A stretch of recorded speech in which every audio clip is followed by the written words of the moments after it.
karena memang banjir yang terjadi di Jakarta sekarang ini boleh dikatakan mayoritas hampir 90% lebih adalah kiriman. Karena curah hujan di Jakarta sendiri cukup rendah, Mas. Tapi kami tidak mau menyalahkan siapapun.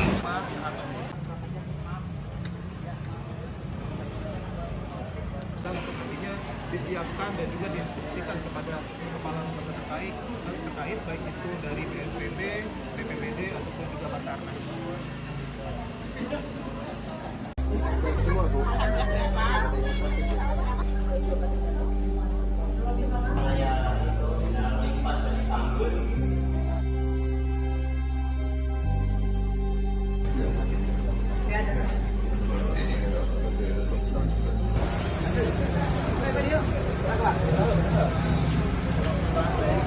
Lumayan gitu ya, santai.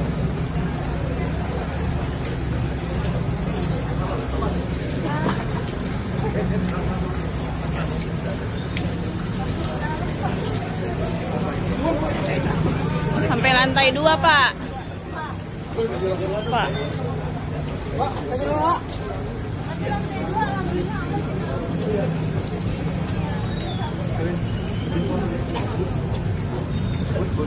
But. Nah, kita dulu.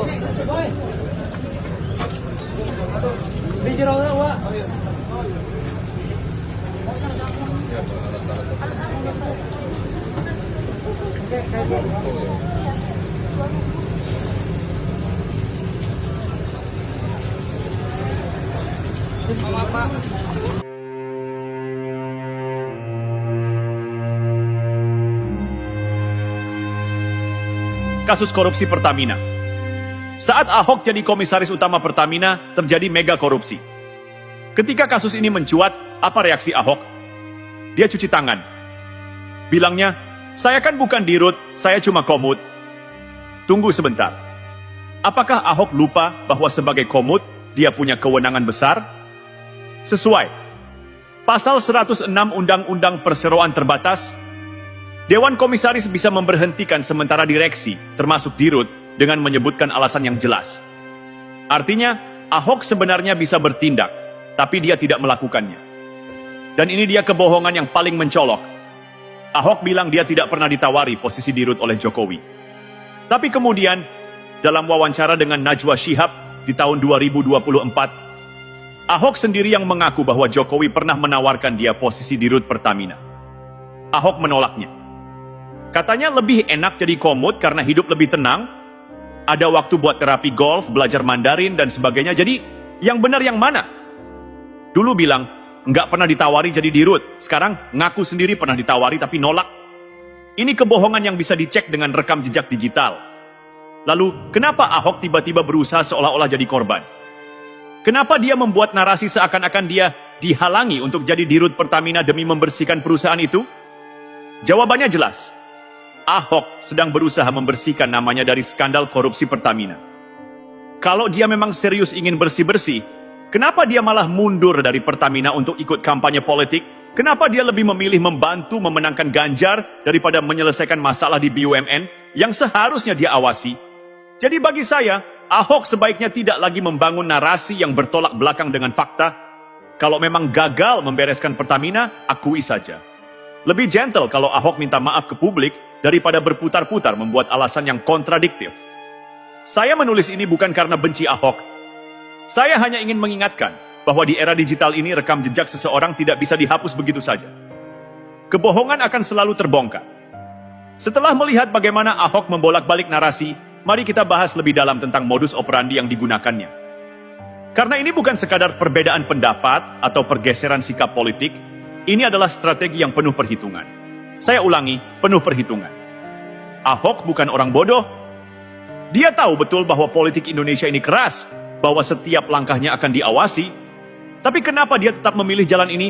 Karena dia mengira bahwa dengan menyerang Jokowi dan Gibran, dia bisa mendapatkan simpati dari PDIP dan kelompok yang anti Jokowi. Tapi nyatanya apa? Dia malah ditinggalkan. Mari kita lihat beberapa fakta yang tak terbantahkan. Fakta pertama, Ahok ini seperti sudah jatuh tertimpa tangga.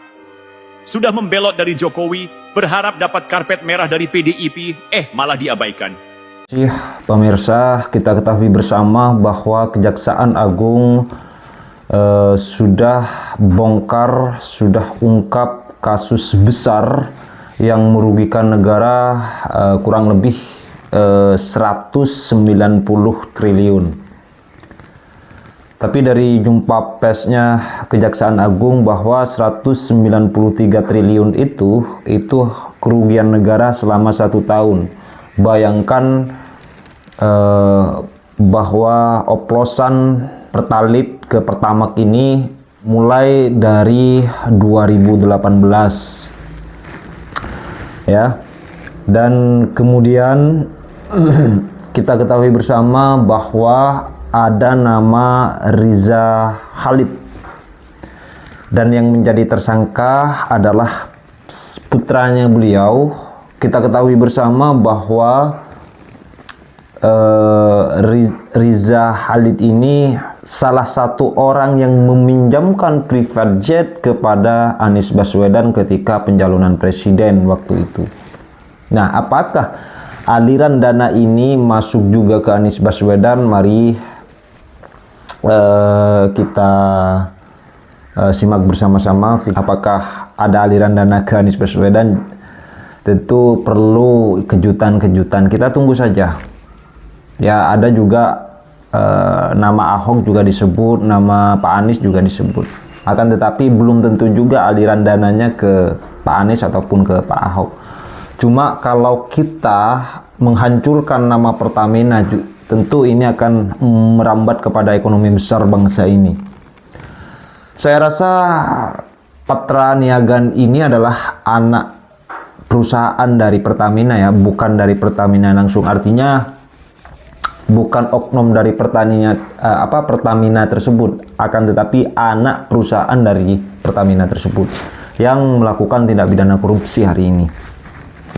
Nah, pemirsa, saya juga ada penjelasan terkait Pak Hasto ya.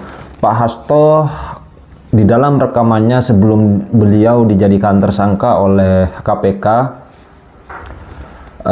Pak Hasto pernah mengatakan bahwa Pak Jokowi pernah melakukan penyuapan untuk melemahkan KPK.